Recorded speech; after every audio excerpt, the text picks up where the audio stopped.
ஏன்னா செங்கோட்டையிலேருந்து வர்றாங்க. பேர் முத்துராமலிங்கம். என் பையனை வந்து தைவான் நாட்டுக்கு வேலைக்காண்டி இந்த சுபி லைவ் டெக்குன்ற கம்பெனி மூலயமா கோயில் போயிட்டுருக்காங்க. அவங்க விளம்பரம் பார்த்து அந்த கம்பெனி மூலமாக தைவான் நாட்டுக்கு வேலைக்கு அனுப்பிச்சாங்க. 4,10,000 என்கிட்ட வாங்கினாங்க. ஆனால் சொன்ன வேலை கொடுக்க முடியல.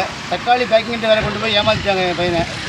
ஒரு 3 மாதமாக வேலை இல்லாமல் சாப்பாட்டு வழி இல்லாமல் கஷ்டப்படுதான். ஒரு சர்ச்சில் தான் வந்து இருக்காங்க. அவங்க இருந்து அரெஸ்ட் பண்ணி ஒரு 2-3 நாள் ஆகுது. அதனால் என் பையனை மீட்டு தரணும். நாங்கள் கொடுத்து ஏமாந்து போன படத்தை எங்களுக்கு கிடைக்கிது.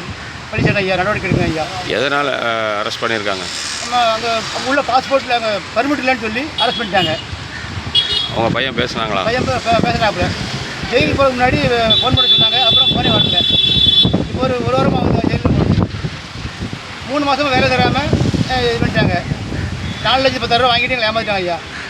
என் பையனை மீட்டு தரணும். நான் கொடுத்த பணத்தையே உங்களுக்கு திருப்பி கிடைக்க நடவடிக்கை ஐயா.